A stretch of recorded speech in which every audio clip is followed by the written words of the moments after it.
Muy buenas noches, amigos televidentes. Bienvenidos a un nuevo episodio de Focos y de su segmento Zoom.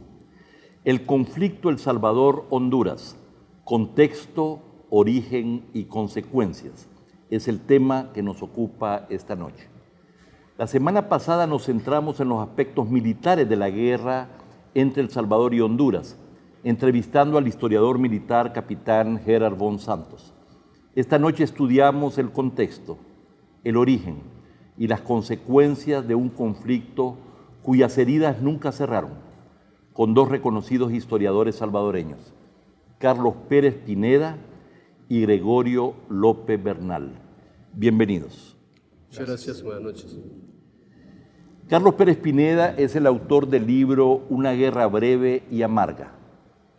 Y Gregorio López Bernal acaba de publicar 3 artículos en el periódico digital El Faro sobre la guerra con Honduras.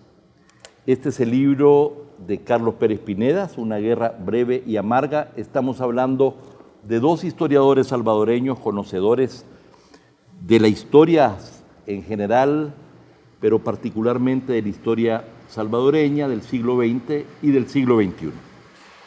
Bueno, comencemos haciendo un gran esfuerzo de síntesis, contextualizando el momento histórico en que se da la guerra. Bueno, en este caso es importante partir de la revolución de 1948 y de los cambios que esta revolución propicia en las décadas de 1950 a 1960, ¿no? La idea es un proyecto que busca, por un lado, modernizar la economía, se apuesta a la industria, se apuesta a diversificar la agricultura de exportación y por otro lado también se apuesta a modernizar el sistema político en búsqueda de una democracia que superara las taras de los regímenes políticos anteriores. Ese es un proyecto sumamente interesante. Son 2 partidos los que toman el relevo en ese proyecto. Primero el PRUD, de los años 50, y después es retomado por el PCN, ¿no? El primer PCN, hay que decirlo, ¿no? Para El Salvador, esas 2 décadas creo que son de las décadas más promisorias, de más bonanza, un periodo de mucho optimismo, la economía crece, la política toma una dinámica diferente, y pareciera que El Salvador había encontrado en esos años un rumbo de desarrollo. Es más, estudios como por ejemplo los del PNUD, los informes de desarrollo humano del PNUD, hablan de la implementación de un nuevo modelo de desarrollo.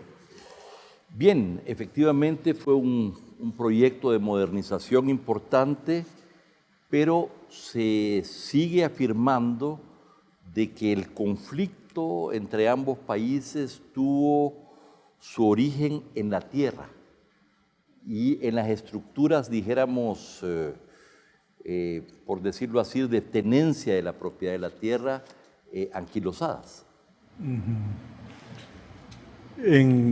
Tanto en Honduras como en El Salvador hay procesos de modernización.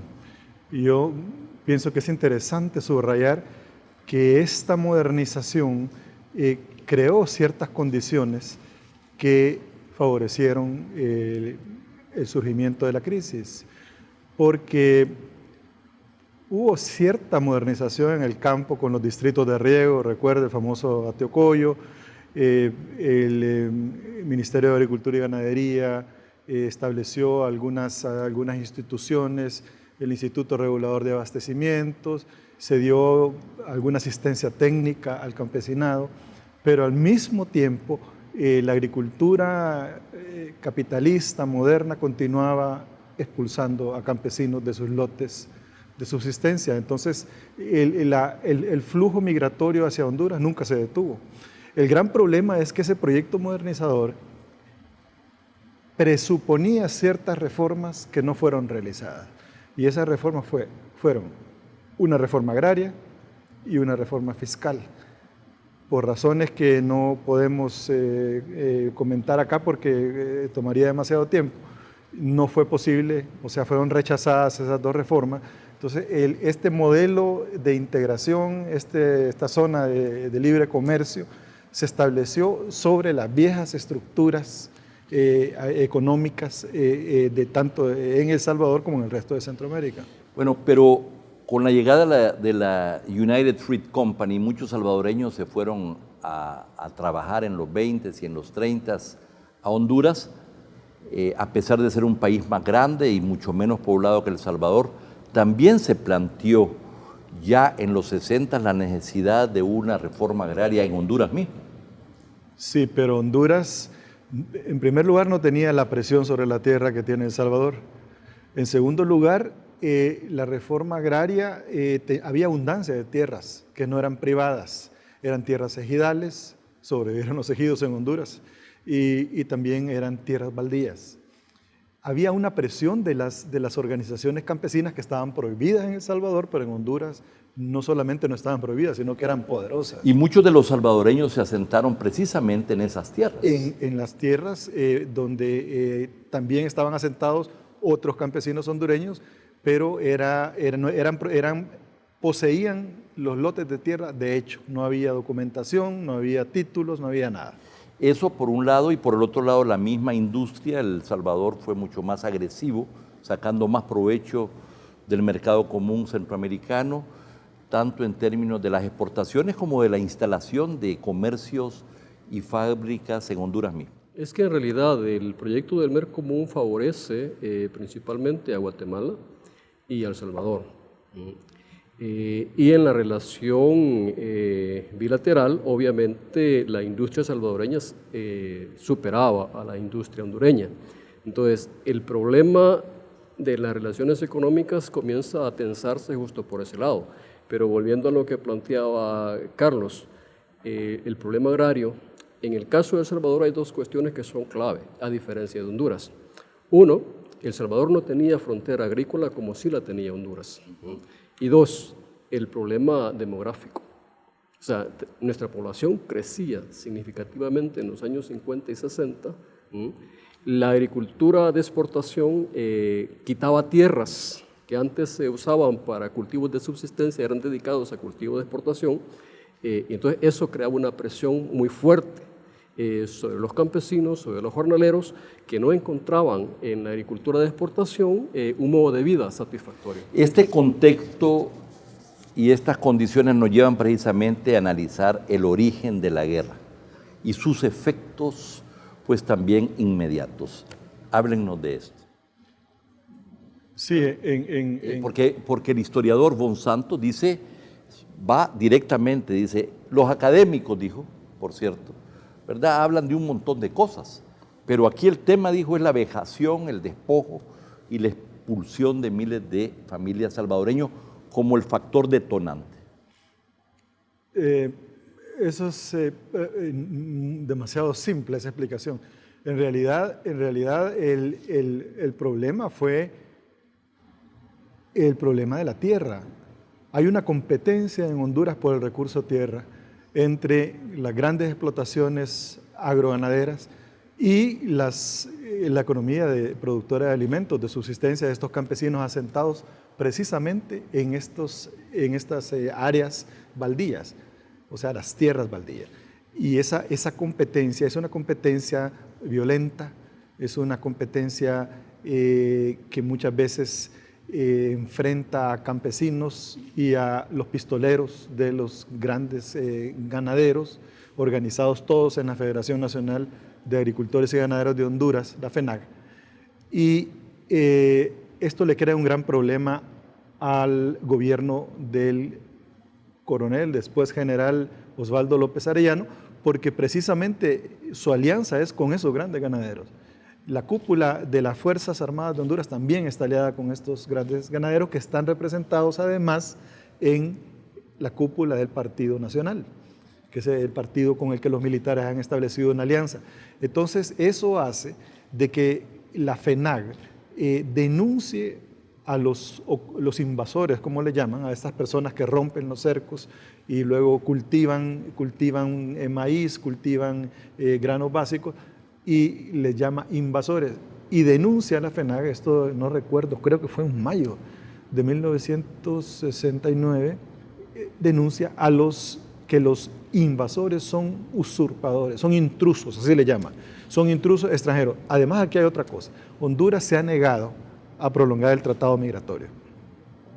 La migración salvadoreña debió estar regulada por un tratado migratorio que había sido firmado en 1965 en San Miguel, se llamaba Tratado de San Miguel, pero que entró en vigencia hasta 1967. Ese tratado expiró en enero de 1969 y Honduras se negó a prolongarlo. Con estos antecedentes, con estas realidades, acompañado además, entiendo, de toda una estrategia mediática importante contra los salvadoreños radicados, estalla la guerra. El Salvador, del punto de vista estrictamente militar y sobre todo en la parte de infantería, logra avanzar. Hay muchísimos muertos y a pesar de que la lectura en Honduras es diferente, pero bueno, la guerra tuvo impactos, es una guerra breve y amarga, como tú dices, y finalmente por una mediación de la OEA pues se le pone fin y se inician estos últimos 50 años. Pero esto tuvo efectos inmediatos que no han sido suficientemente analizados ni aquí ni en Honduras.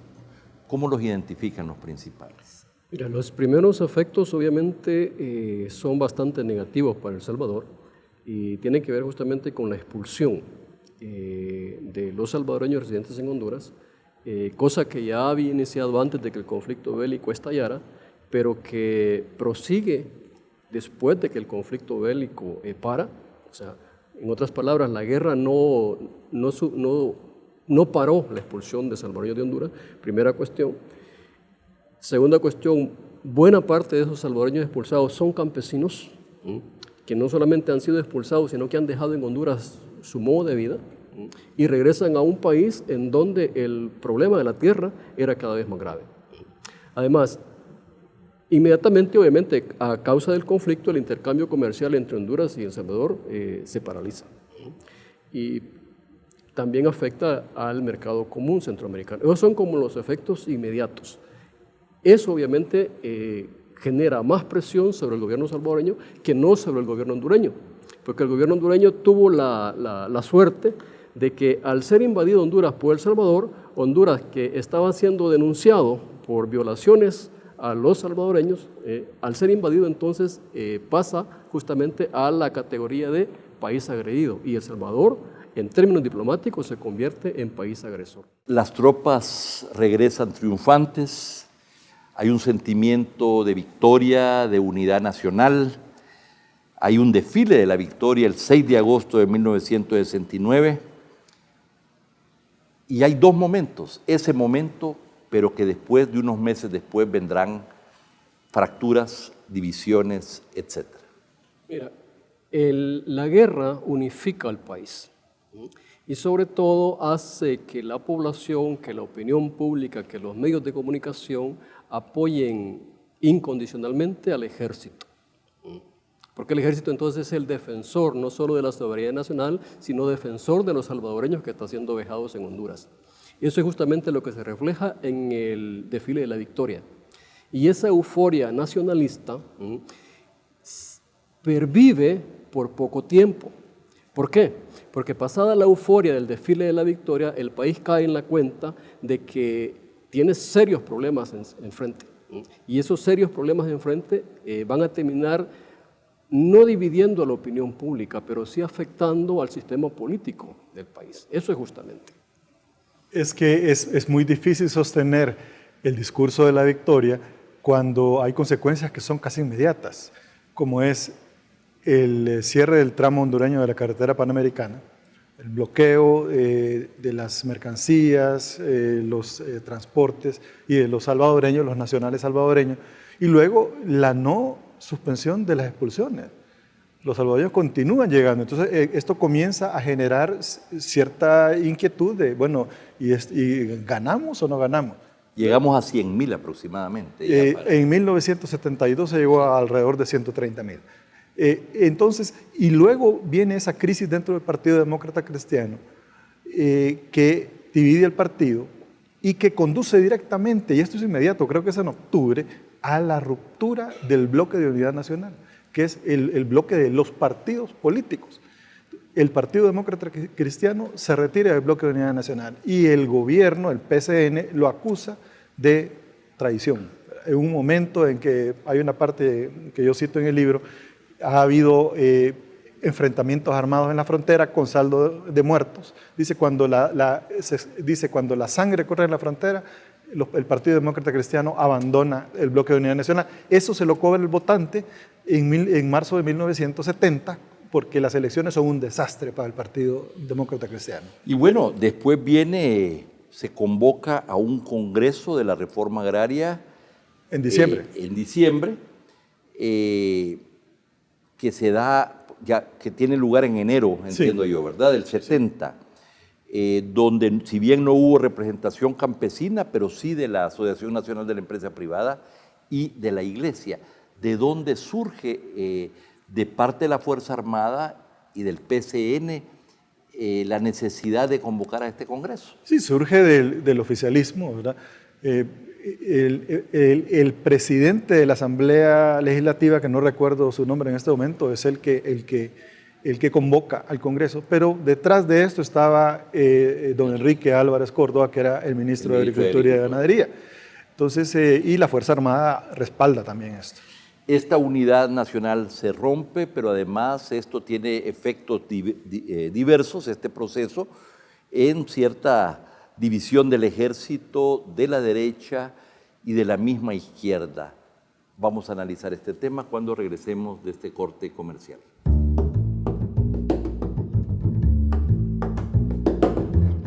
El conflicto El Salvador-Honduras, contexto, origen y consecuencias. Conversando con dos historiadores salvadoreños muy conocedores de este conflicto y sus implicaciones, Carlos Pérez Pineda y Gregorio López Bernal. Bien, veíamos que este proceso de la euforia y de la unidad nacional pasamos a algunos desencuentros y algunas divisiones que afectaron precisamente la situación política del país. Comencemos con la derecha y el ejército. Sí, el ejército tiene reconocimiento social. Nunca en la historia de la República ha habido un consenso detrás del ejército. El problema es que el primer Congreso de Reforma Agraria apoyado por el ejército, ¿verdad?, fracasa. Y fracasa porque la derecha se retira el primer día. La NEP. Sí.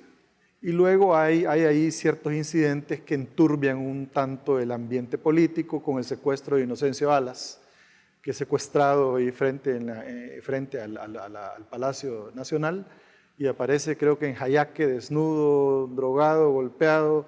Entonces esto crea un ambiente de agitación muy desfavorable.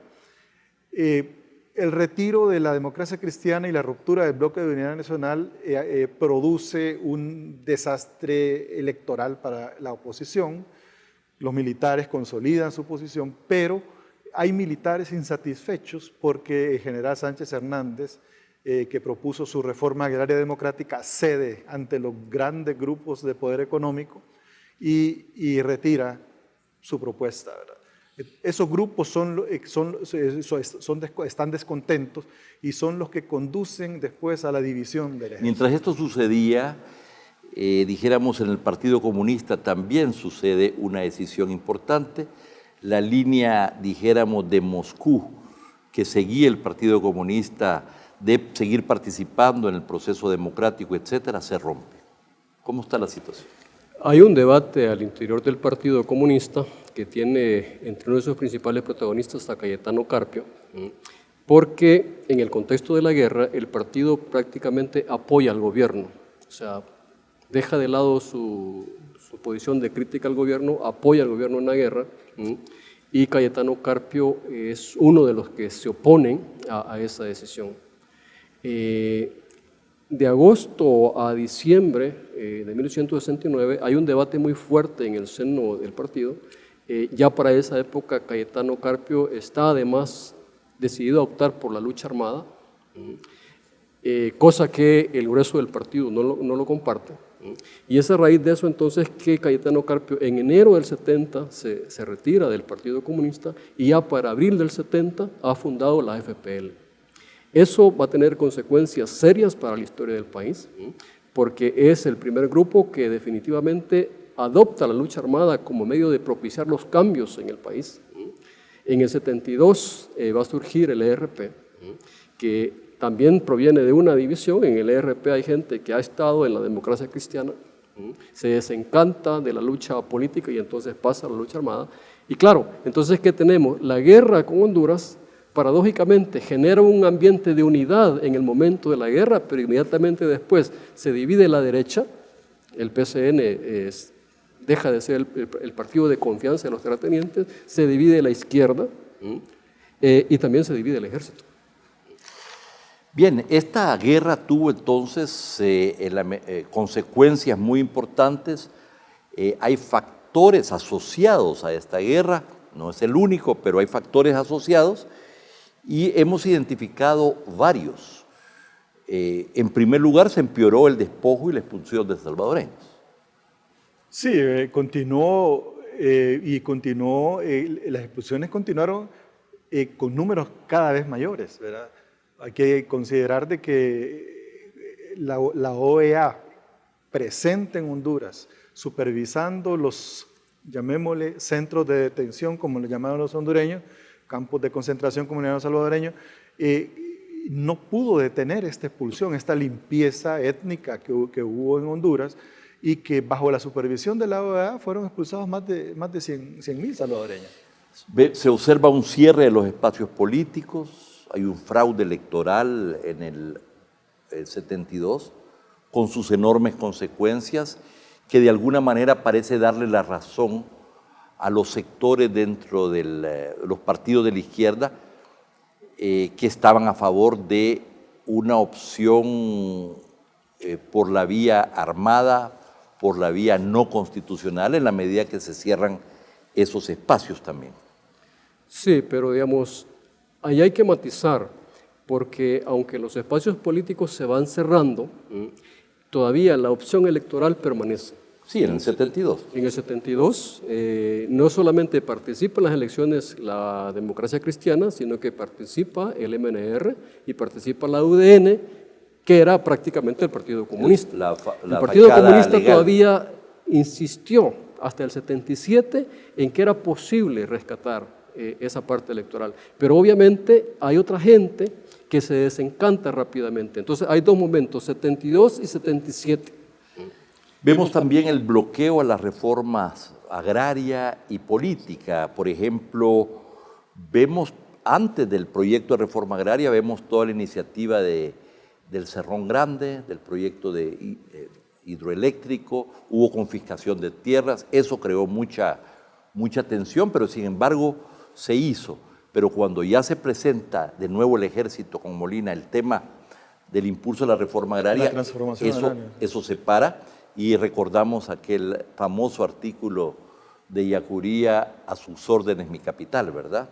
Ese fue otro factor vinculado. Lo que pasa es que hay una progresión del conflicto, porque en el 70 el primer Congreso de Reforma Agraria simplemente es bloqueado por la derecha. Entonces el tema se pospone, Molina lo retoma en su gobierno y Molina termina enfrascado en una lucha muy fuerte por llevar a cabo ese proyecto.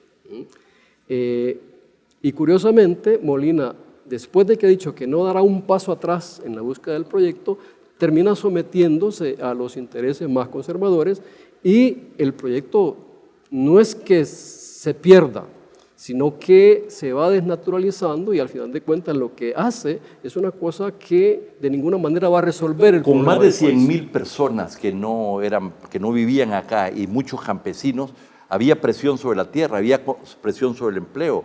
El gobierno y el ejército se habían presionado a hacer algo y de ahí surge, entre otras cosas, la necesidad de la reforma que se venía precisamente contemplando desde la década pasada. Pero además, por otro lado, hay una pérdida del principal socio comercial que es Honduras. Esta es otra consecuencia. Eso precisamente quería yo subrayar de que también hay consecuencias que son regionales.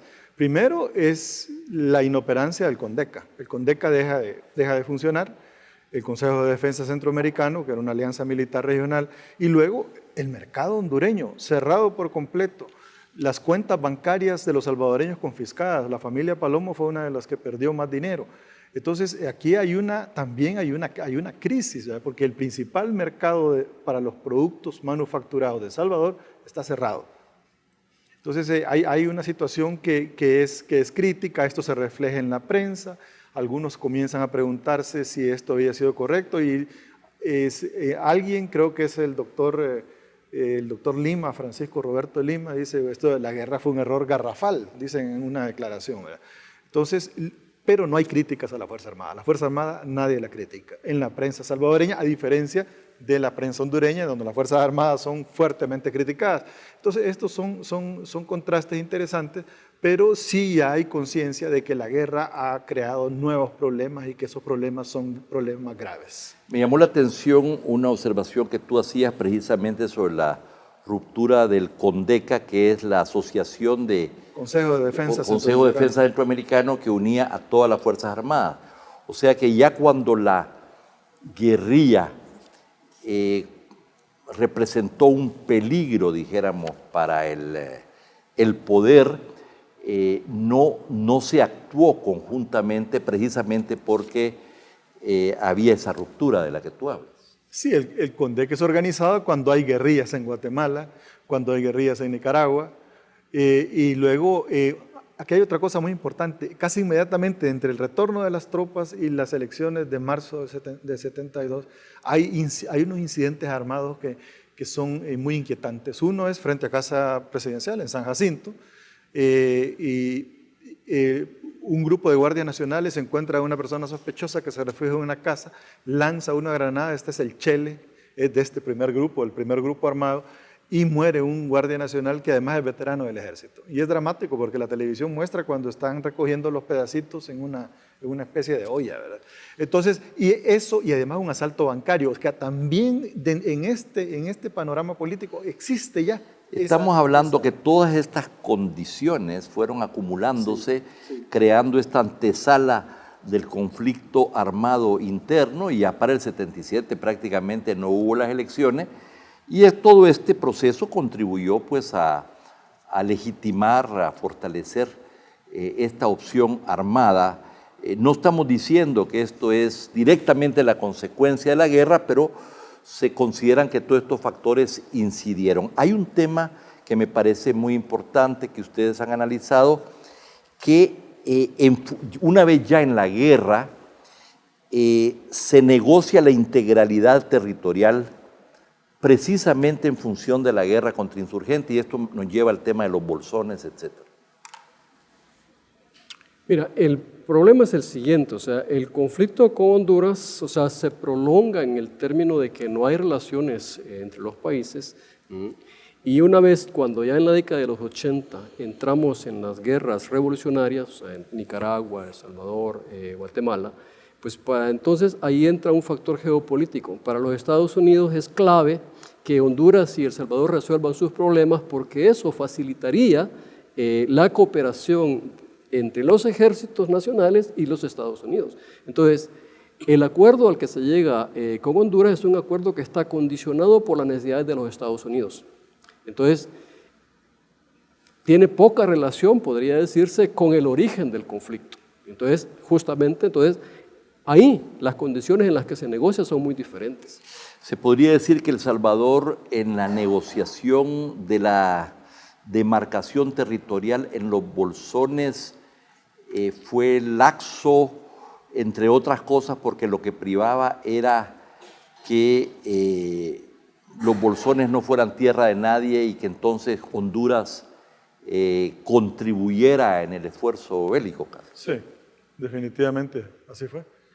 La idea era que el ejército hondureño asumiera el control de los bolsones para evitar que estos espacios se convirtieran en santuarios guerrilleros. Bueno, esta muy breve, rápida, esto daría por supuesto para varios talleres de varios días y ya no dijéramos para varios programas de televisión, pero no hay duda de que este listado de temas que hemos rápidamente visto señalan que de una percepción de una victoria para el país pasamos a ver consecuencias muy grandes de esta guerra. Claro, en el momento en que los militares querían defender, dijéramos, a nuestros compatriotas que eran vejados, que eran despojados y que eran expulsados, hubo todo este esfuerzo para ir a su encuentro y para defenderlos. Y ahí vino lo que incidió de manera más contundente.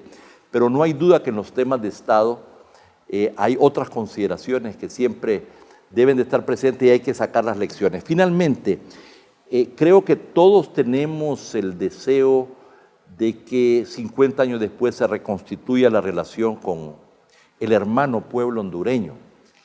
Pero hay todavía dificultades, no solamente porque en Honduras cada vez que hay problemas vuelven a sacarlo de la guerra y como que fuera un factor de unidad y de cohesión nacional, pero del lado salvadoreño tenemos todavía pendientes temas relacionados con la misma demarcación, ¿verdad?, del territorio de lo que fueron las zonas en disputa, más allá de la resolución de La Haya.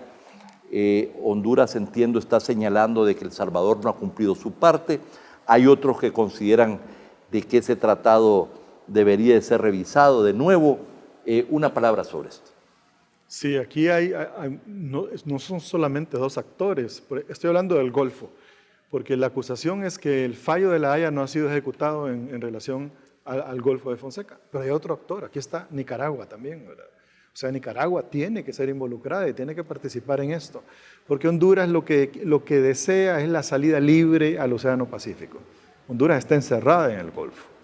Tiene que solicitar autorización a las fuerzas navales salvadoreñas y nicaragüenses para poder salir, ¿verdad? Y cuando sale es acompañada de una unidad o más de las fuerzas navales de estos dos países. Entonces eso para Honduras es cada vez más intolerable.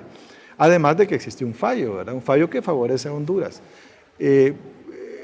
Probablemente este fallo de La Haya habría que cuestionarlo porque contiene vicios. Y estos vicios ya han sido establecidos y estudiados, porque es un fallo que puede revisarse. Pero pareciera que los últimos gobiernos salvadoreños han estado en negación, en denial, como se dice en inglés, y no han, ni han delimitado, como supuestamente se derivaría de esos acuerdos, ¿verdad?, de La Haya o de esas resoluciones, pero tampoco lo han cuestionado, como que estamos en una especie de tierra de nebulosa donde no se actúa. Sí, realmente ha faltado un poco de mayor involucramiento en esto. Yo no recuerdo en qué año fue, pero que el ministro de la Defensa, Marlon Pascua, dijo que si no les permitían la salida, los aviones F-5 iban a abrir el camino, ¿verdad? Eso es una amenaza a Nicaragua y a El Salvador. Entonces, ese tipo los gobiernos anteriores hicieron, no puedo decir que no hicieron nada, pero hicieron muy poco, ¿verdad?, en torno a este problema, que es un problema, entiendo yo, por la opinión de los expertos, muy grave. Bueno, Honduras es el segundo socio comercial más importante, ciertamente en términos de las exportaciones salvadoreñas, el quinto en términos de las importaciones. Tenemos inversiones hondureñas por varios cientos de millones de dólares en El Salvador y creciendo. Tenemos potencialidades en el ámbito del comercio, del turismo, de la logística. El tema de cómo finalmente impulsar el corredor logístico entre el puerto Cortés y el puerto de la Unión Centroamericana es un tema fundamental. El impulso de una zona económica especial en el Golfo de Fonseca para países tan pequeños, divididos, ¿verdad? Es decir, esto no tiene posibilidades. Necesitamos relanzar la integración centroamericana y la relación con Honduras es fundamental. Yo diferenciaría acá las relaciones entre los gobiernos y los pueblos. Lo que Carlos señalaba ciertamente existe, pero yo creo que también es importante considerar la relación entre los pueblos, y esa relación entre los pueblos puede ser bastante diferente a la relación entre los gobiernos. Para mí es importante, cuando trato este tema, pensar qué es lo que pasa en la frontera. diferenciando frontera de límite. El límite es lo que separa, la frontera es lo que integra. Y si vos te vas a la frontera del POI, ¿qué es lo que vas a ver? Gente que va y viene, mercadería que va y viene. Los pueblos lo entienden de una manera diferente. Yo creo que a veces los gobernantes, el poder los marea un poquito y entonces asumen situaciones que no van con la realidad de la vida diaria. Creo que debiera dársele más protagonismo a los pueblos, a los campesinos, a los comerciantes, y la cosa caminaría diferente. Bueno, mira, el sector privado y la gran empresa privada, pero también la mediana, ha tomado una serie de iniciativas importantes, pero no hay duda que la relación entre los estados es fundamental, y si no se destraba estos obstáculos ya históricos, difícilmente vamos a salir adelante. Me parece que es muy importante que nuestras sociedades vuelvan a plantearse seriamente el tema de la relación con Honduras, cómo se relanza, lo que no implica dejar de ver los problemas pendientes a resolver. Yo quiero agradecerles su presencia este día. Espero que en este espacio de Zoom podamos cada cierto tiempo, ojalá más frecuentemente, tocar algunos temas históricos conscientes de que para los historiadores que profundizan sobre estos temas, y con razón, estos soundbites, esta forma tan concisa de tratar los temas en televisión, pero bueno, peor es nada. Así que volveré a invitarlos en otras ocasiones. Muchísimas gracias. Muchas gracias. Gracias. Muchas gracias. Y a ustedes, amigos televidentes, gracias por su sintonía. No nos cambie, hay mucho más contenido en Focus.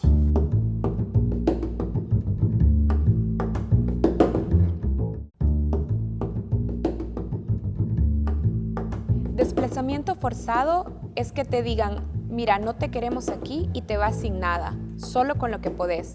Es irte lo más rápido posible, porque si no, te pueden hacer algo a vos o a la familia. Las víctimas de desplazamiento forzado por violencia en El Salvador se duplicaron en 2018. En nuestro prisma anterior, expusimos cómo este fenómeno afecta a mujeres, niños, jóvenes y a la comunidad LGBTI del país. Pero esta realidad no ha sido reconocida por el Estado. Muchos de los que huyen de su hogar buscan migrar hacia países con mejores condiciones de vida y que les brinden asilo o refugio. La Agencia de las Naciones Unidas para los Refugiados, ACNUR, estima que hay 32.564 salvadoreños con protección en el extranjero. El Salvador es el sexto país del mundo con más solicitudes pendientes de asilo. Hay 119.300 casos que esperan respuesta, indica un informe del ACNUR sobre desplazamiento forzado, y solo le superan países como Venezuela, Afganistán o Irak. Solo el año pasado, 46.800 salvadoreños huyeron del país, cruzaron la frontera y presentaron una solicitud formal de refugio, afirma la Agencia de las Naciones Unidas. Estados Unidos es el mayor receptor de solicitudes salvadoreñas. Durante 2018 se reportaron 33.400 peticiones, un descenso respecto a 2017 y similar a 2016. Además, El Salvador es el principal país de origen de quienes piden protección en Estados Unidos. Elisa Carlacini, jefa de la oficina de ACNUR en El Salvador, señala que estos datos son preocupantes y ubican a El Salvador como la segunda nación latinoamericana con más personas buscando protección en el extranjero. A pesar de esta crítica situación, El Salvador no se ha adherido al Marco Integral Regional para la Protección y Soluciones del ACNUR. Este marco se diseñó especialmente para Centroamérica y busca soluciones conjuntas para dar una respuesta integral a los refugiados. Nicaragua tampoco se ha unido a esta iniciativa. La representante de ACNUR en el país instó al nuevo gobierno a adoptar este marco como una oportunidad para diseñar planes de respuestas efectivos, eficaces y coordinados que aborden la crisis del desplazamiento forzado.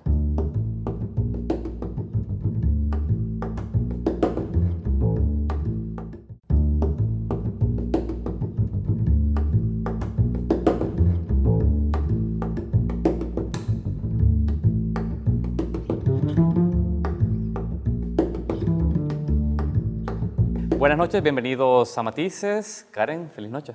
Buenas noches, Saúl, y gracias y bienvenidos a todos los que nos acompañan. El presidente de la República, a través de su cuenta en Twitter, anunció que gradualmente se levanta la emergencia en centros penales. Karen ha señalado recientemente que ahora los privados de libertad podrán recibir sol, ir a talleres y recibir clases, pero advirtió que si las cifras de homicidios aumentan, volverán a implementarse las medidas. Hablamos de las medidas permanentes de seguridad en centros penales. Así es, y además con un mes y medio en el poder, el Ejecutivo de Bukele anunció un proceso de reclutamiento masivo que pretende sumar 3.000 nuevos soldados para tareas de combate a la delincuencia. Ha hablado también el presidente con orgullo de una reducción radical en los homicidios y presiona a la Asamblea Legislativa para aprobar 91 millones para la continuidad de su plan de control territorial. Mario Vega, pastor general de la Misión Cristiana Elim, ha participado del Consejo de Seguridad y Convivencia Ciudadana y es una de las voces más autorizadas en el análisis de la prevención de la violencia y la reinserción. Hoy analizamos con él la situación de seguridad en el país y por eso queremos darle la bienvenida en su primera vez en Focus. Es primera vez, muchas gracias Raúl y Karen, estamos a la orden. Hablemos primero del Plan Control Territorial, que se ha presentado como el programa insignia del nuevo gobierno para reducir los índices criminales. Según ha explicado el presidente, va a estar compuesto de 7 fases, de las cuales ya conocemos 2, el Plan Control Territorial, como decíamos, y también el programa Oportunidad. En términos generales, ¿cuál es su valoración a, como decíamos, ya un mes de implementación de estas medidas de seguridad? Es bastante complicado poder dar una valoración de un plan que uno no conoce, porque es cierto que la primera fase la conocemos porque está en implementación, la segunda solo ha sido anunciada, no se sabe exactamente en qué va a consistir, cuáles van a ser los procedimientos, si van a haber focalización en la aplicación de esas oportunidades o qué rubros son los que se van a manejar. Otro aspecto muy importante es la participación de la comunidad. Si es que habrá participación de otros sectores y actores sociales o si va a ser una cuestión unilateral de parte del Ejecutivo interviniendo en los territorios con medidas de prevención. También otro elemento que al menos yo desconozco es cuál es el papel que van a jugar las autoridades locales. Me refiero a los municipios, las alcaldías, que en el caso, por ejemplo, de el plan El Salvador Seguro jugaban un papel central. Ellos eran realmente los que ejecutaban las acciones en el territorio. Entonces, como hay un desconocimiento de todos estos detalles, espero que ellos sí los tengan muy claros y muy definidos, ¿verdad? Y que por alguna razón pues no lo han querido comunicar a la ciudadanía, pero de eso dependerá que esta segunda fase venga a ponerle cierto equilibrio a la primera, ¿no? Pastor, usted ha dejado un elemento muy claro con esa respuesta y ha dicho, en la medida que no se tenga claridad o al menos la información completa sobre en qué consiste el plan, es muy difícil dar valoraciones sobre el mismo. Creo que es un desafío también para el periodismo poder hacerlo, para poder rendir cuentas a los funcionarios públicos. Sin embargo, usted sí que ha tenido relaciones en el territorio a través del trabajo que se realiza por parte de la Misión Cristiana y de alguna manera también imagino, eso es algo que me gustaría saber, ha escuchado comentarios de actores territoriales de cómo ven la implementación de las medidas que el nuevo gobierno hace. ¿Qué tipo de comentarios ha tenido sobre eso? Pues depende a quién uno escucha, ¿no? Porque si se oye a la parte de la comunidad que no está relacionada de manera directa o indirecta con miembros de pandillas o sus familiares, pues es la percepción general, ¿no? De verlo de una manera positiva, lo ven como algo que se tenía que hacer, aunque realmente es lo que se ha venido haciendo y con mucha intensidad, por ejemplo, en los últimos 5 años, ¿no? Aunque no parte de ahí. Y en cuanto al otro sector que poblacionalmente también es representativo, lo que hay, yo diría que es como un desconcierto. ¿Cuál es el otro sector? El otro sector serían las personas que están de alguna forma relacionadas directa o indirectamente con miembros de pandillas, que deben entenderse pues como familiares, amigos, personas que forman el conglomerado y que de alguna manera ven la seguridad de su comunidad desde el punto de vista que así están bien las cosas, es decir, con el control que hay de parte de las pandillas, ¿verdad? Y una injerencia externa vendría a considerarse como una complicación.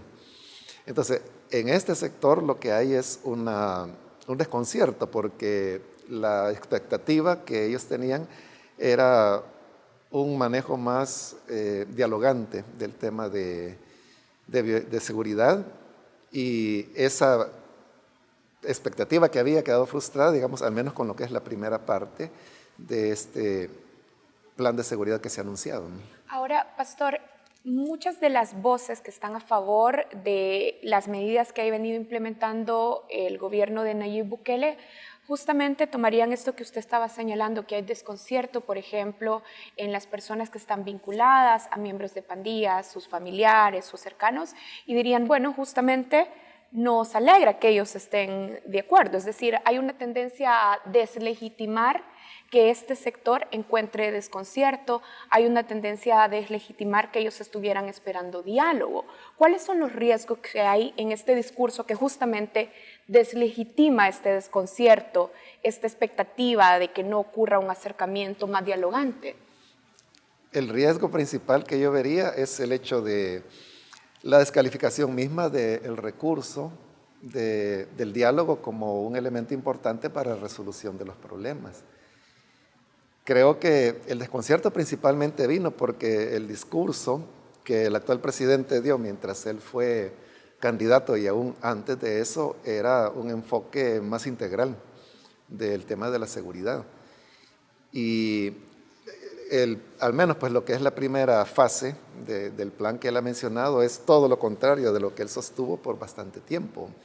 Entonces yo creo que ese rompimiento de lo hablado con lo que se está haciendo en la actualidad es lo que crea ese desconcierto, y el problema, repito, es la pérdida aún más del elemento del diálogo, que en sí ha sido ya satanizado por razones políticas de lo que se dio con la experiencia anterior, en donde la gente ha creído muchos mitos, muchas cosas que ya se revelaron pues como falsas en su momento, pero que la gente sigue pensando que son verdaderas y que van en el sentido de descalificar los logros que se tuvo en el proceso de la tregua. ¿Como cuáles mitos, por ejemplo, que Uno de los satanizan mitos, el diálogo? por ejemplo, es el hecho de que las armas que de manera simbólica las pandillas se entregaron, que no servían, cuando realmente los análisis de los peritos que se hicieron de las armas entregadas revelaba que acerca del 80% de las armas eran funcionales y estaban bien.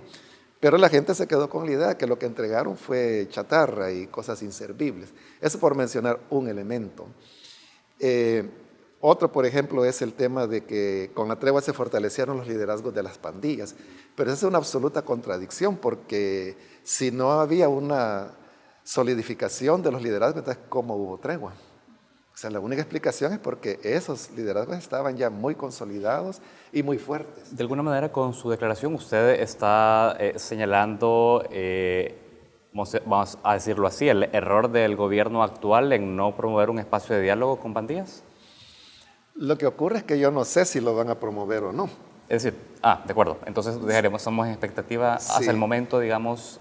Como queda pendiente todavía, bueno, yo incluiría hasta la fase 2, ¿no? Porque como no se conoce, en este momento solo ha sido anunciada, no tiene financiamiento, no se ha hecho práctica todavía. Entonces yo diría hay 6 fases que no conocemos y probablemente, no sé si en algún punto pues esté contemplado el utilizar el recurso del diálogo como una herramienta importante para solucionar un problema de violencia social. Usted se refería a las acciones que está realizando ya el gobierno en turno en materia de seguridad, pero hizo referencia solo a la fase 1 que está en implementación.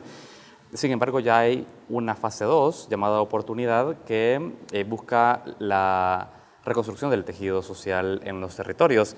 Esta estrategia tal cual está anunciada y de alguna manera comienza a implementarse en el territorio, ¿le parece complementaria para tener un abordaje integral de la seguridad pública o aún es muy incipiente poder decirlo? Mi anhelo y muy sincero es de que esta segunda fase realmente venga a ponerle equilibrio a la primera. Y si eso se hace, y ahí viene el tema, ¿verdad?, de que qué tan integral va a ser esa segunda fase de oportunidades. No sé si la tercera, la cuarta va a tener otros elementos de prevención de la violencia. Pero supongamos, y tomando las palabras del presidente, que la segunda fase va a ser un tratamiento holístico, que es la palabra que él utilizó. Entonces, si es así, yo creo que sí le va a poner el elemento que en este momento está faltando, porque hasta ahora el tratamiento ha sido totalmente represivo y en una línea similar pues a lo que tuvieron los dos gobiernos anteriores. Así que la expectativa, y muy sinceramente, es de que la segunda fase sea auténticamente integral y holística. Pastor, en un artículo que usted publicó recientemente en el diario de hoy, decía esto, voy a citar algunas líneas: el viraje debe ser valiente y consistente con toda responsabilidad, aun cuando vaya en contra del sentimiento popular que demanda exterminio. Ese es el precio que los políticos deben jugarse a fin de romper con el péndulo mortal, hablando sobre todo a este enfoque que prioriza la represión. En febrero de 2018, el actual director de centros penales, Osiris Luna, expresó su apoyo a la pena de muerte como estrategia contra la delincuencia. ¿Qué opina de este nombramiento? Y además es viceministro de Seguridad también. Yo creo que es un nombramiento desacertado precisamente por los pronunciamientos que el anterior diputado pues ha hecho y en la forma pues en que es que si uno cree que el problema de seguridad de El Salvador consiste en los malos corazones que están dentro de las prisiones y que aislando los penales se va a resolver el problema de seguridad, es no haber entendido el problema de seguridad que el país tiene. Porque uno puede aislar todo ese sector y creo que en esa línea van los esfuerzos actuales, pero eso simplemente está manejando o tocando, digamos, uno de los vectores de la violencia, pero no está tocando las causas ni el patógeno de la violencia y tampoco el otro gran vector que es las pandillas mismas. Entonces yo creo que si se tiene esa mentalidad no se va a ir muy lejos en la solución del conflicto. Esta semana entrevisté al ministro de Seguridad y le preguntaba de qué manera él tenía en mente medir la efectividad de las medidas de emergencia en centros penales y dijeron que el indicador principal era en la reducción de homicidios, que en la medida que la reducción de homicidios bajara, en esa medida también podían bajar las medidas de emergencia en centros penales. ¿Es este el indicador correcto? Es decir, ¿es relación mantener situación de emergencia y aislamiento de centros penales vinculada a homicidios? ¿Es la única variable que puede explicar la reducción de homicidios en el país? No, obviamente las expresiones de violencia son muy variadas y no únicamente existe la violencia de las pandillas. Según los estudios que se han hecho, más o menos como la mitad de los homicidios del país son producidos por pandillas. La otra mitad, ¿quiénes lo hacen? Entonces, digamos, esa otra mitad, ¿cómo se va a trabajar? ¿Cómo se va a atacar esa otra violencia? Lo que sucede es que en la actualidad lo que estamos viviendo es algo que ya El Salvador ha vivido en otros momentos, porque como impulsos represivos no es el primero el que el actual presidente está ejecutando, han habido otros en el pasado. Lo que ha sucedido en el pasado es que cuando hay una azonada represiva, y pongo como ejemplo, cuando en la administración de Funes salió el ejército a las calles. Entonces, la salida del ejército lo que produjo fue una disminución bastante marcada en los homicidios. No recuerdo en este momento la caída del índice. Pero la cuestión es de que lo que hace la pandilla es que se adapta a las nuevas condiciones. Y entonces cuando los homicidios comienzan a crecer, que es lo que ocurrió en esa oportunidad. Lo mismo ocurrió en el 2015 con la represión más grande que ha habido en la posguerra en nuestro país, que otra vez volvieron a bajar, pero en la medida que la pandilla se adaptó a las nuevas condiciones, volvieron a subir. Entonces actualmente estamos en la etapa del remanso, o sea, lo que está ocurriendo en este momento es muy natural, pero decir que esta es una tendencia es bastante complicado porque no es primera vez que ocurre en el país, ha ocurrido ya en el pasado.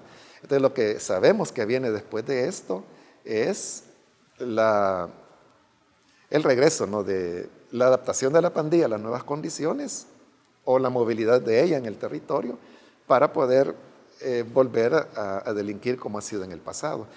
Si en este momento, habiéndose logrado esta disminución y esta ventana, digamos, el presidente en su segunda etapa está visualizando un ataque a las causas, y eso sería a través de la segunda fase que él ha llamado oportunidad. Y si este es un tratamiento holístico, como él lo ha mencionado, entonces yo creo que ahí sí se le puede dar una continuidad a ese remanso que se tiene hoy por ahora y que pudiera continuar, y Dios quiera, pues de una manera permanente. Y eso va a depender de las otras fases que de seguro pues él tiene ya planeadas, ¿no?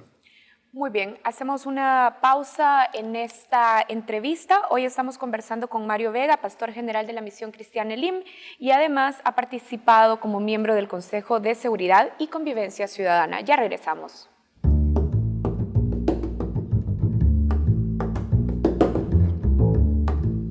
Continuamos en la entrevista en Matices. Mario Vega, pastor general de la Misión Cristiana Elim y también participante del Consejo de Seguridad y Convivencia Ciudadana, se encuentra en Focos y analizamos con usted, pastor, las medidas que el gobierno actual de Nayib Bukele está implementando en materia de seguridad pública. Hablemos de un hecho concreto, y es que este nuevo gobierno inició su gestión de seguridad con un nuevo plan, como lo hemos dicho, sustituyendo en principio el Plan El Salvador Seguro, un documento que había entrado en consenso y había sido propuesto por diversos actores involucrados en materia de atención tanto a la violencia, pero desde la manera preventiva, creado en la gestión de Sánchez Serén, con cooperación internacional también de respaldo, pero ahora vemos que no aparece dentro del diseño de la política de seguridad actual. ¿Usted considera que Bukele actuó mal al no haber retomado este plan como el principal instrumento en materia de seguridad en su gestión? Lo que sucede es que el plan El Salvador Seguro es un plan integral de prevención de la violencia, que uno de sus ejes precisamente es la persecución del delito. Porque cuando se habla de prevención de la violencia hay gente que cree que uno deja de fuera el tema de la persecución de la delincuencia, y no es así. Y este plan sí era un plan integral que fue elogiado, bueno, por todo el mundo. O sea, yo, como en una ocasión escribí, nunca escuché ni conozco a una persona sensata que haya adversado el plan El Salvador Seguro. Entonces, siendo un instrumento tan importante, yo creo que hay ahí muchos elementos valiosos que se pueden tomar para realmente hacer una tarea de prevención de la violencia. Si el presidente no lo toma, no puede inventar algo diferente. Es decir, al fin y al cabo siempre va a terminar con una recreación de un instrumento similar o parecido. Mientras más parecido sea, más integral será. Entonces, en una ocasión, estando en una reunión con representantes de partidos políticos, yo veía que el tema del plan El Salvador Seguro creaba como mucho rechazo político de parte de ellos. Entonces yo les dije, bueno, si el problema es de que se llama el plan El Salvador Seguro y de que eso vino del Consejo Nacional de Seguridad y Convivencia Ciudadana, entonces ¿por qué no le cambian nombre? Y ya no se mencione más que fue un trabajo conjunto que se hizo entre las Naciones Unidas y la sociedad, y que se tome pues como quien quiera tomarlo como autor, pero los elementos que están ahí contenidos tendrán que, o sea, no se pueden poner otros, no hay, es decir, los ejes son persecución del delito, el otro es prevención de la violencia, el tercer eje es el de fortalecimiento de la institucionalidad, el cuarto eje es protección de las víctimas, protección y atención a las víctimas. Y el quinto eje es el de rehabilitación y reinserción. Entonces, cualquiera de esos elementos que uno quite es desbalancear ya cualquier intervención integral que se quiera hacer. De acuerdo, está claro el enfoque integral puesto en el diseño de este plan. Sin embargo, alguien que esté viendo en este momento la entrevista y que precisamente forme parte de este porcentaje de salvadoreños que expresaban que el gobierno de Sánchez Serén no hizo nada en materia de seguridad o no se vieron resultados, dirá, ¿para qué sirvió tanto papel y tan buena letra y tan buen diseño si los resultados no fueron los efectivos? Probablemente pudo haber sido la base para que el nuevo gobierno dijera, esto no funciona, vamos por algo nuevo. ¿Cómo reacciona usted a eso? La gente tiene razón, porque en el día a día no ven que haya un mayor impacto. Sí hubo un impacto, pero lo que ocurre es de que el anterior gobierno, la administración Sánchez Serén, fue una administración que por un lado tenía en su mano derecha o izquierda, no sé en cuál ponerla, el plan El Salvador Seguro, pero en la otra, como dije anteriormente, la más grande azonada represiva que ha tenido El Salvador después de los acuerdos de paz. Entonces, como que una mano votaba lo que hacía la otra. Ese es un elemento. El otro elemento es que el plan El Salvador Seguro nunca se implementó al 100%, porque el plan El Salvador Seguro era financiado parcialmente a través de la contribución especial de la seguridad y la convivencia, el impuesto CES, que se le dice. El 5% a la telefonía. Exactamente, y la contribución a los grandes contribuyentes. Pero este dinero, la misma Asamblea Legislativa se lo estableció, que eran ellos quienes iban a hacer la distribución. El plan El Salvador Seguro, más o menos en términos gruesos, ¿no?, adjudicaba el 70% de los ingresos para prevención y el 30% para persecución del delito. Pero lo que hizo la Asamblea fue exactamente lo inverso. Daba el 70% para persecución del delito, fundamentalmente para el pago de los bonos de policías y soldados, y el restante 30% para seguridad. Y eso fue cambiando, de tal manera que ese 70 llegó a ser 80, llegó a ser 85, llegó a ser 90. Y en la última distribución que se hizo, que fue ya con el presidente Bukele, el 100% fue para represión, 0% para prevención de la violencia. Ahora, Pastor, me queda una duda. A ver, si uno de los componentes, y estamos de acuerdo, de una estrategia integral de seguridad es el eje de persecución del delito, pero como usted decía, sobre la práctica, incluso el gobierno de Salvador Sánchez Serén, que había formulado el plan, termina implementando estrategias diferentes. ¿Cuál es el modelo adecuado de persecución del delito en los territorios? ¿Y en qué difiere a lo que estamos viendo? La persecución del delito, realmente hay dos ejes implicados en ello. Uno es propiamente persecución del delito, que el Plan El Salvador Seguro establece acciones, y esas acciones van, por ejemplo, el establecimiento de laboratorios, la profesionalización de la policía, pero se combina con el otro eje, que es el fortalecimiento institucional. Entonces, eso pasa por el fortalecimiento de la Fiscalía y de centros penales, los mismos penales. Es decir, debe haber una inversión en lo que son los privados de libertad. Entonces, el conjunto de esos dos elementos es lo que produce una persecución del delito verdaderamente auténtica, porque lo único que hacen los centros penales en este momento es tener a las personas privadas de libertad por cierto periodo y luego sacarlas iguales o peor a la sociedad. Es decir, nada cambia durante esa estancia. Y como en El Salvador no hay cadena perpetua, entonces las personas siempre van a estar saliendo. La gran pregunta es qué tipo de personas es la que Centros Penales está devolviendo a la sociedad. Hace poco, un director de un penal en Noruega, él decía estas palabras: si nosotros tratamos a las personas como animales en la prisión, le vamos a devolver a la sociedad animales. Entonces, ahí es donde viene el tema, que no se niega la persecución del delito. Se tiene que identificar a las personas que cometen delito, perseguirlas, capturarlas, juzgarlas, condenarlas, y luego llevarlas a prisión, y en prisión rehabilitarlas e insertarlas socialmente. Esa es la auténtica, los elementos fundamentales de lo que es la persecución del delito. Lo ha dejado muy claro, Pastor. Hay una situación también respecto al tema del Plan El Salvador Seguro, y es precisamente la composición del Consejo de Seguridad y Convivencia Ciudadana, que antes de entrar a la entrevista usted nos decía que no ha habido una convocatoria desde la llegada del presidente Bukele al gobierno. Recientemente, el ministro de Seguridad Pública, Rogelio Rivas, dijo que el Consejo se había convertido en una especie de reunionitis, decía, y que para reactivarlo tenían que volver a reestructurar en qué se compone ese Consejo. Usted, formando parte de él, ¿qué le parecen estas declaraciones del ministro? Bueno, es un comentario común, ¿verdad? Que no solamente él ha hecho, sino que en el pasado personas que nunca estuvieron en el Consejo hacían.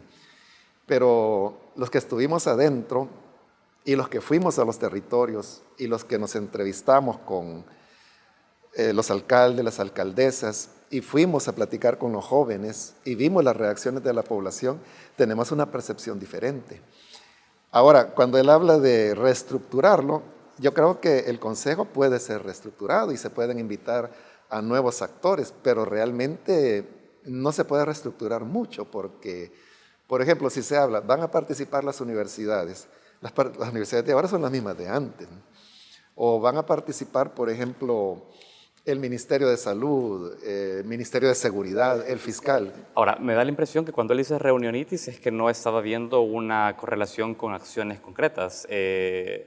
Habría que precisarlo con el ministro, pero él expresaba que había una reunionitis, no tanto que habían actores que estaban fuera o dentro, sino que era una lógica de muchas reuniones. Sí, como digo, si uno no fue a los territorios y si uno no se empapó generalmente de lo que era el Plan El Salvador Seguro y no fue a ver cómo este se estaba implementando, sí, uno puede llegar a esa conclusión, totalmente justificada, ¿no? Pero no apegada a la verdad. Ahora, hablemos también de otra de las medidas que ha anunciado también el presidente, y es que ha dado instrucciones al ministro de la Defensa para que inicie, decía esta semana en su cuenta de Twitter, el reclutamiento de por lo menos 3,000 nuevos soldados para apoyar a las tareas de seguridad pública. Naciones Unidas ya ha cuestionado también la participación de la Fuerza Armada en tareas de seguridad pública y ha dicho que la apuesta del gobierno debería de ser profesionalizar a la Policía Nacional Civil, muy en línea también de lo que usted estaba diciendo. ¿Qué opina de esta decisión de continuar militarizando y además sumar a nuevos soldados en las tareas? Yo creo que si la seguridad se continuará militarizando es un mal para el país. Pero yo no estoy seguro de que eso es la verdadera intención, porque el ministro de Seguridad dijo que esas 3,000 nuevos reclutas son para enviarlos a seguridad en el territorio. El presidente, en su conferencia que hizo después de haber hablado con el Banco Mundial, él dijo que él simplemente estaba creando 3,000 nuevas plazas de trabajo. Entonces, en ese sentido, yo lo que le entiendo es que lo que el presidente quiso decir, ellos no van al territorio, sino que solamente queremos darle trabajo a 3,000 jóvenes y para eso se les van a abrir plazas en el ejército. Entonces, yo quisiera mejor creer y entender que no es militarizar lo que se busca con eso, sino que creer las palabras del presidente que dijo que es darle oportunidad de trabajo a 3,000 muchachos. Hablemos también de la cercanía con las iglesias. Recordemos que un componente del plan El Salvador Seguro también tenía que ver con la vinculación en los territorios de diferentes actores, entre ellos las iglesias. En el nuevo planteamiento del gobierno Bukele, ya estamos hablando de la estrategia o de la fase de oportunidad. ¿Ustedes han tenido cercanía del Ejecutivo para invitarlos a sumarse a esta nueva fase? No, al menos pues con lo que es el IN no ha habido ningún acercamiento y hasta donde yo conozco y estoy creo que bastante involucrado en el campo evangélico, ninguno ha sido convocado. Y a nivel político han tenido acercamientos con el presidente de la República, y me estoy refiriendo en su rol particular de pastor general de la Misión Cristiana Elim. Recordemos que ya en época de campaña el presidente solía reunirse con otros pastores también. Yo no sé si él ha continuado reuniéndose con esos otros pastores, pero en el caso nuestro no ha habido ninguna reunión, ningún acercamiento, ni desde el tema de seguridad ni de ningún otro aspecto. Hay un elemento clave también dentro de la participación que hacen las iglesias en una estrategia de seguridad pública y por eso eran convocados ustedes como interlocutores en el territorio en el marco del Plan El Salvador Seguro. Si usted pudiera retomar algunos aspectos de la función que hace la iglesia desde su enfoque vinculado a, en este caso, a la iglesia cristiana, vinculado a las comunidades, que pueda ser retomado como una política pública del Estado, independientemente de la religión, ¿cuáles son esos elementos que usted le brindaría al gobierno que tome en cuenta a la hora de diseñar sus políticas públicas? Yo creo que el papel de las iglesias en el tema particular de seguridad es fundamental, porque de acuerdo a diversos estudios, entre ellos, por ejemplo, toda la serie que sacó la UCA sobre pandillas y otros sociólogos que han escrito, la iglesia juega un papel vital porque es la única puerta a través de la cual un pandillero puede salir de la pandilla sin tener repercusiones por ello. Y es una decisión que hoy por hoy todavía sigue siendo respetada y se convierte en instrumento idóneo para la reinserción y rehabilitación de estos jóvenes. Entonces, si ese elemento ampliamente reconocido no se toma en cuenta o no se aprovecha, entonces yo creo que se va a tener mucha dificultad en la tarea de rehabilitar. Ahora, Pastor, lo interrumpo aquí para plantear este tema que también hemos discutido en otras ocasiones. Ahora, ¿podría también entonces estar en discusión el asunto de la laicidad dentro de la política de Estado? ¿Cómo manejar estos límites? Es decir, si las iglesias necesariamente pueden rehabilitar y reinsertar, pero bien, eso no puede ser tomado como una política de Estado. Yo creo que sí podría llegarse a convertir en una política de Estado, pero yo creo que es a través de las alianzas. Realmente las iglesias no necesitamos dinero, recursos ni personal, porque todo eso la iglesia lo tiene. Es decir, las iglesias evangélicas cuentan con un alto espíritu de voluntariado de sus miembros.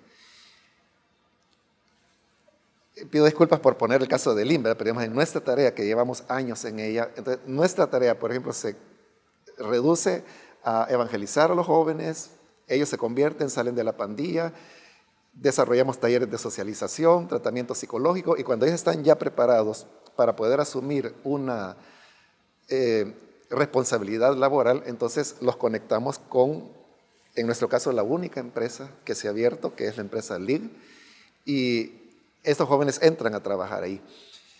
Los que más tiempo tienen de estar ahí ya llevan 9 años. De los primeros que nosotros pusimos llevan 9 años. Algunos de ellos ahora se han convertido en supervisores. Muchos de ellos están estudiando en la universidad.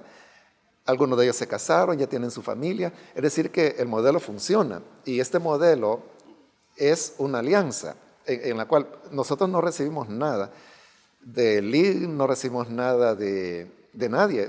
O sea, las iglesias lo hacemos con nuestros propios recursos. Y lo que hacemos es que la gente, una vez preparada, entregarla a ellos. Nosotros seguimos en una labor pastoral todos los años que ellos están trabajando dentro de la empresa. Pero, pastor, implica la conversión al cristianismo. Definitivamente. Esa es la clave, el tema de la conversión. Y en el caso del ingeniero Bolaños, por ejemplo, él nos dice, yo voy a recibir a cualquiera, siempre y cuando ustedes como iglesia me dan la garantía de que son personas que han tenido una auténtica conversión. Porque ustedes han identificado que esa es una manera exitosa de poder hacer una conversión de una persona que ha participado en pandillas y que vuelve a la vida activa social a través de la iglesia como mecanismo de reinserción. Como mecanismo de conversión y que le lleva a insertarse socialmente. Muy bien, creo que con esta entrevista y estas declaraciones que usted ha dado, Pastor Mario Vega, también entendemos la necesidad de poder seguir entendiendo el enfoque de una manera integral con la participación de distintos actores. Creo que hemos logrado tener una entrevista con un análisis muy importante e interesante en estos momentos. Le agradecemos su participación en Focus. No, muchas gracias por el interés y la invitación. Bueno, nosotros cerramos aquí esta entrevista. Como decía Saúl, ha estado con nosotros conversando el pastor Mario Vega, pastor general de la Misión Cristiana Elim, y que además ha participado como miembro del Consejo de Seguridad y Convivencia Ciudadana. Hacemos una pausa. Cuando regresemos tenemos más secciones en Focos.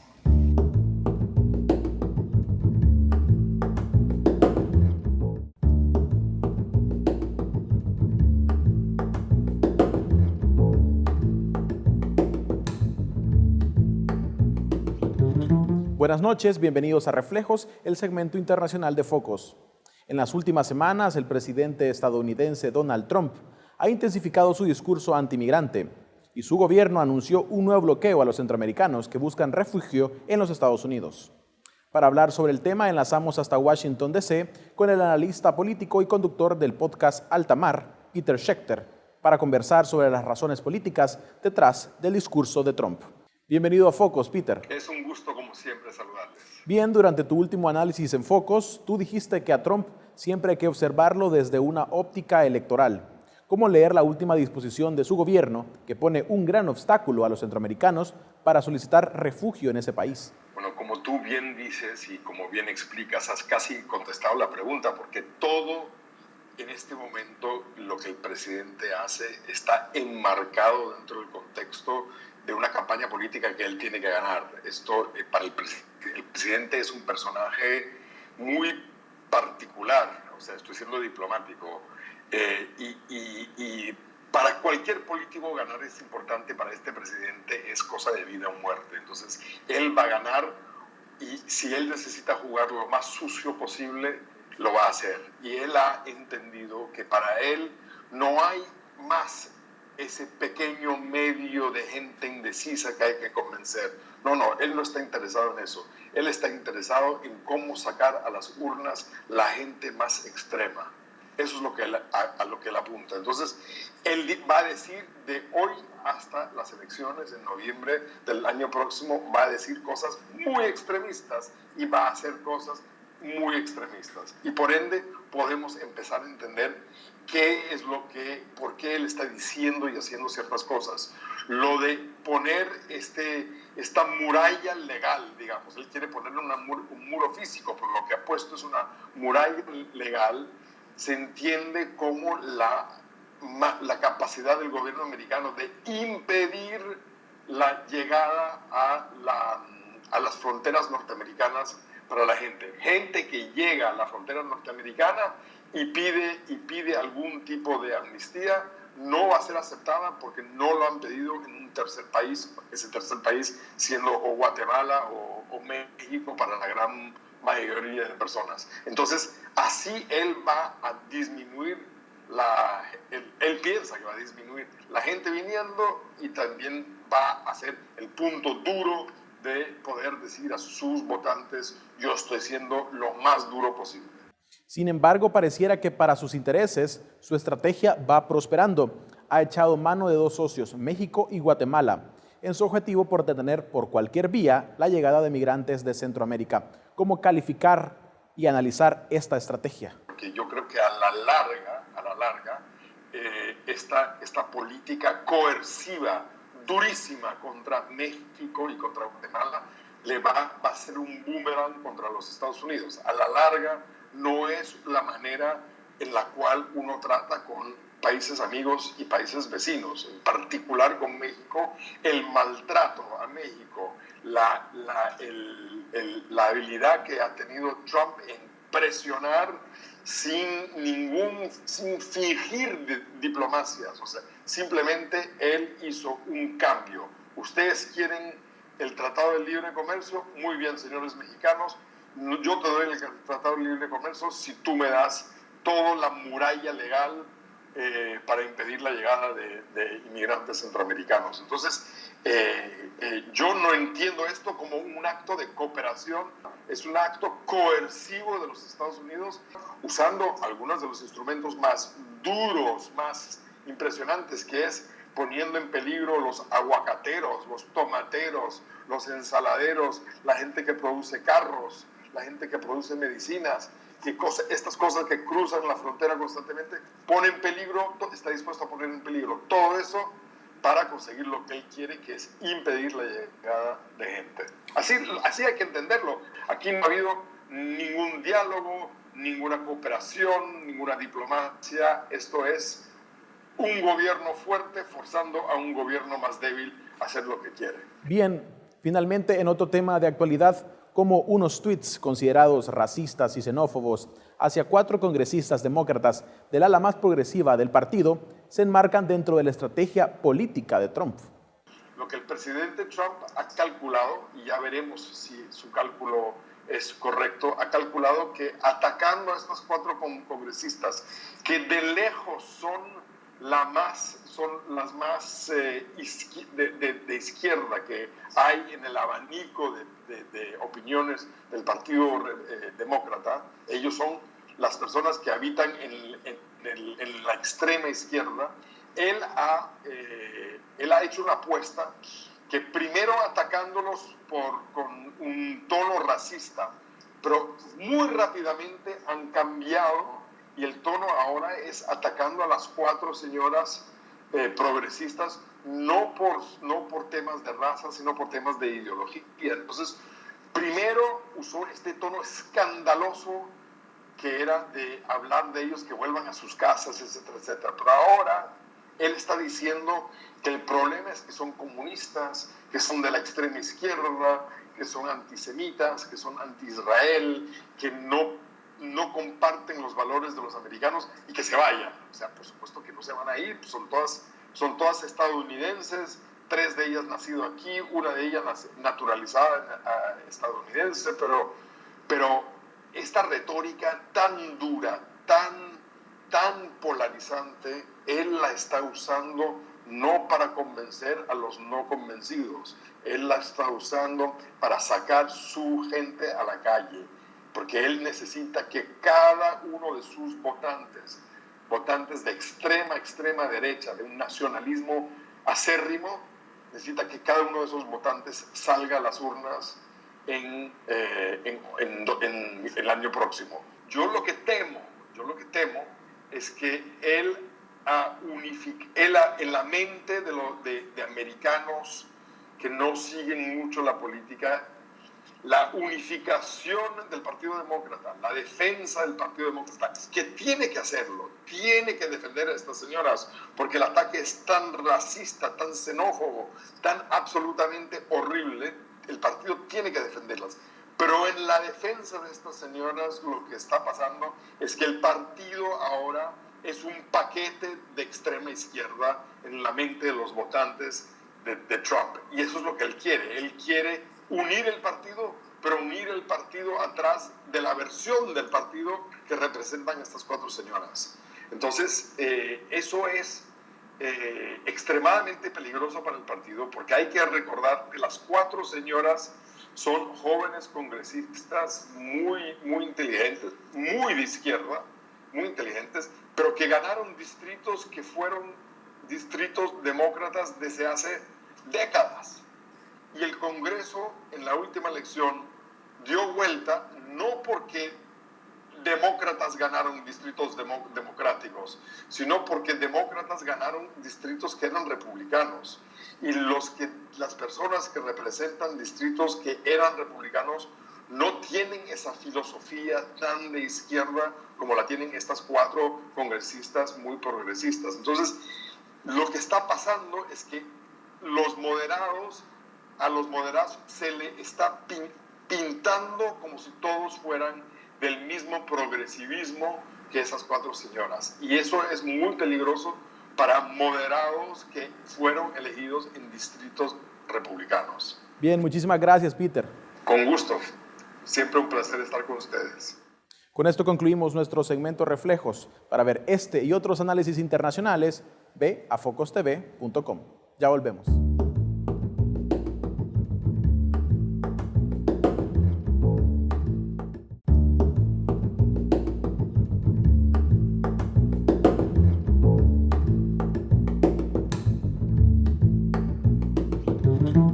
Hoy en Retratos conoceremos el proyecto Invernadero, una iniciativa que el Centro Cultural de España lanza por primera vez en El Salvador.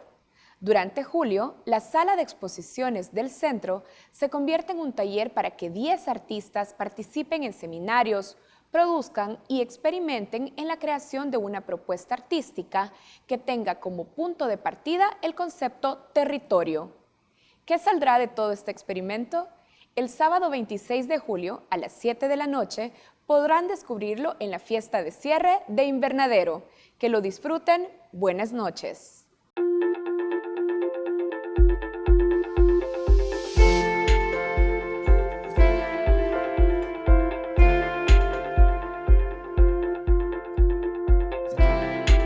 El proyecto Invernadero es un proyecto que proponemos desde el Centro Cultural de España en esta primera edición con una intención de promover el momento ese en el que lo más importante no es la obra final artística, sino el proceso. La idea es tener una convocatoria en la que se han seleccionado 10 proyectos y en la convocatoria lo que se valora no es la obra final de arte, sino el proyecto que se presenta, un proyecto conceptual donde no está claro a dónde se va a llegar con la obra artística, pero donde el objetivo es reflexionar a través de una propuesta artística en torno al concepto de territorio. Una vez se seleccionan los 10 proyectos, el objetivo es que ellos estén trabajando juntos durante todo el mes en la sala de exposiciones, que se convierte de alguna manera en un espacio taller, un espacio abierto, donde cada uno de los artistas o de los proyectos, que puede ser de un artista o de un colectivo, tienen su espacio de trabajo y tienen todo el tiempo de un mes para realmente desarrollar su propuesta y que ojalá termine en una obra de arte que se presente el día 26 de julio cuando termina el proyecto o el momento de residencia, ¿no? Yo estoy participando en el proyecto Invernadero, en la parte del programa que tiene que ver con la formación en los orígenes del proyecto. O sea, es una semana, 5 días concretamente, durante los que acompaño a las personas que están participando del proyecto y también a otras que se suman porque están interesadas en los temas que convoca este proyecto Invernadero. Yo creo que puede ser también interesante cómo se plantea desde el punto de vista del aprendizaje el concepto de territorio.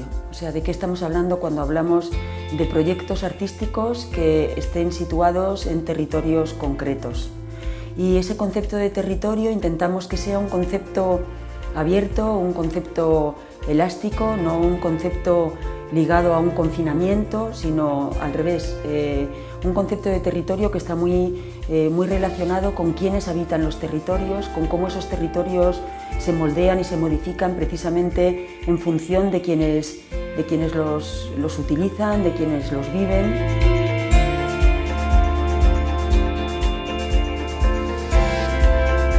Trabajo desde un punto entre el arte y el activismo. Entonces mi proyecto ahorita se llama Copulativo, trata sobre comunidad LGBT y estos procesos de exponer testimonios y reivindicación de la misma población. Yo creo que estos espacios donde se le da el chance a todos nosotros como artistas jóvenes, artistas emergentes, no solo a posicionarse porque es algo que pasa, sino que también a formarse, que creo que eso es lo más importante.